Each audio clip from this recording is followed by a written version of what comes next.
Hello there, friends and neighbors. Thanks for coming by my channel again. This is me, Stella Hendricks, and today we're going to read the December 2nd, 1974 issue of People.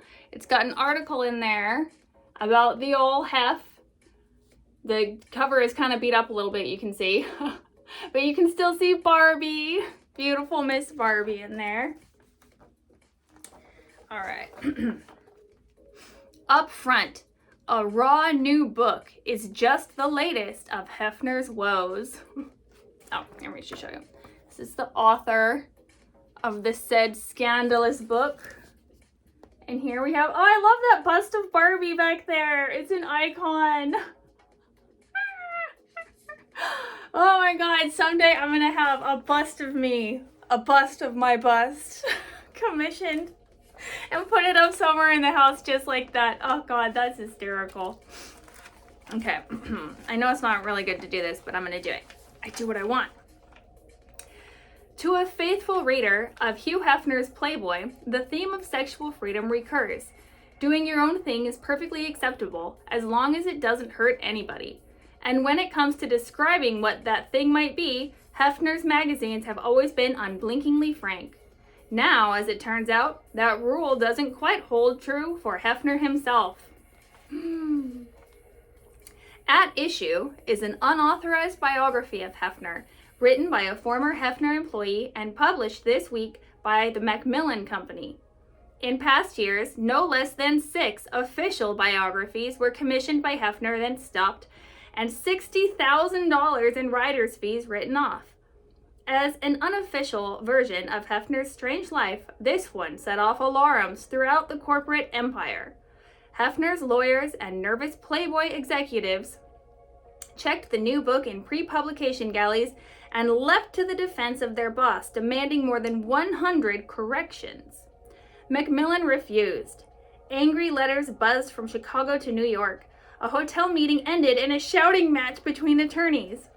Finally, Macmillan and the biography's author, Frank Brady, grudgingly agreed to more than half of the changes but balked at the others. At this point, from his new West Coast mansion in Beverly Hills, Hefner himself stepped into the fray. He objected specifically to 3 passages, 2 of which alleged kinky sexual conduct. In one scene, Brady says that Hefner told him about a homosexual encounter he'd had many years earlier, Hefner's first and apparently his last. In another passage, Brady repeats a bunny story that 10 girls gathered around a nude Hefner to administer an erotic massage. The third episode, Brady eagerly reels them all off in the book's opening chapter, is a former receptionist's account of vivid exhibitions in the Chicago Playboy mansion between call girls. Hefner insists that all 3 stories are completely untrue. At first, his lawyers threatened to sue Macmillan and Brady if the disputed parts were left in the book. Now, however, a philosophical and surprisingly mellow Hefner says that he won't bother. He claims that writing about Playboy is almost like a Rorschach test, telling as much about the author as about the company. Playboy is sex, closely linked to a great business success, Hefner says, and those are the 2 great Puritan hang-ups. The controversy over Brady's book is only the latest and probably the least serious of a series of problems that have beset Bunnyland recently. Challenged by Penthouse and seamier imitations, Playboy, now 20 years old and becoming the Saturday Evening Post of skin books, has seen its circulation drop 10%, although at 6.4 million it remains unequaled. The domestic Playboy clubs have lost money for 5 years. The only club in the black is in London, where legalized gambling turns a handsome profit. The movie division reportedly lost 5 million in 3 years. The record division dropped 4.5 million in 2 years. Playboy's common stock, which went public at $23.50 in 1970, is now down to less than $4 a share. Damn.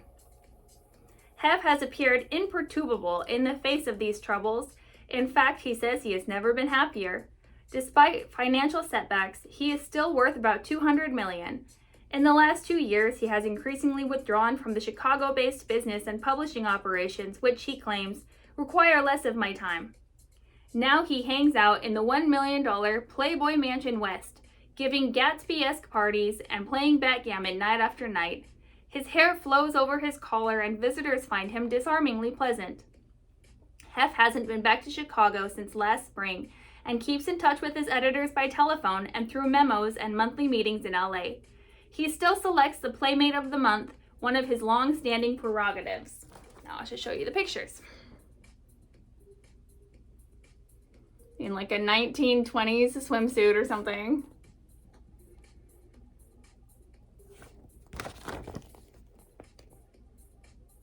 Barbi! And I think that's probably Macbeth, the parrot.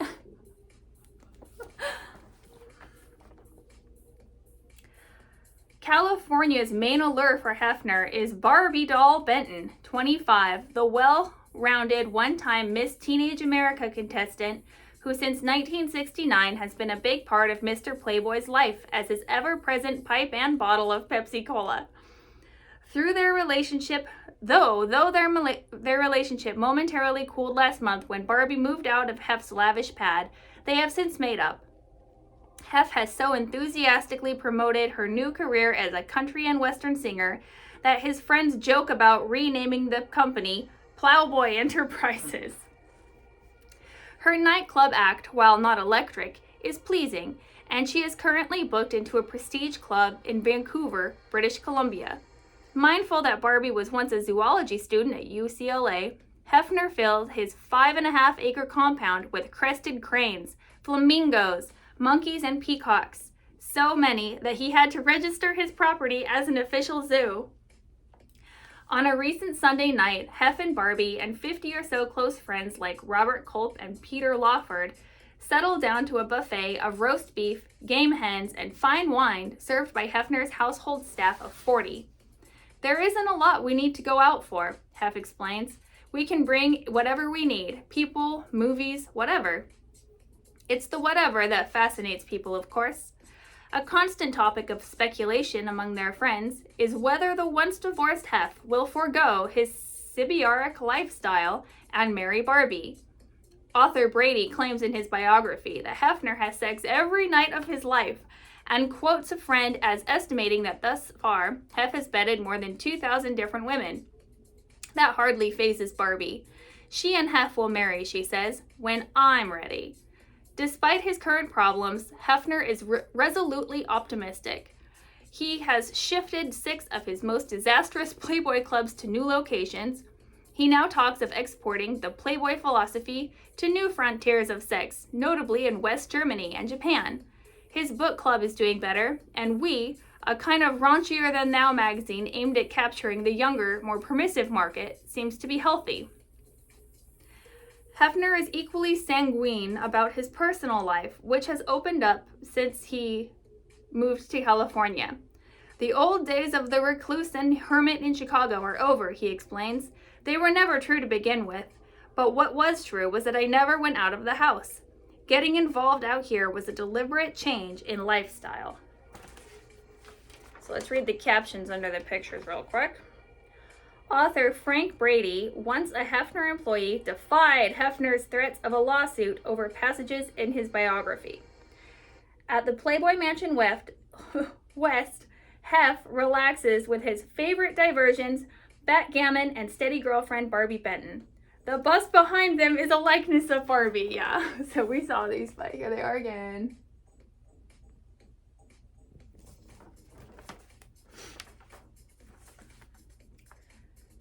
With one of his English sheepdogs cavorting at his feet, Hefner strolls through the 5.5-acre California estate.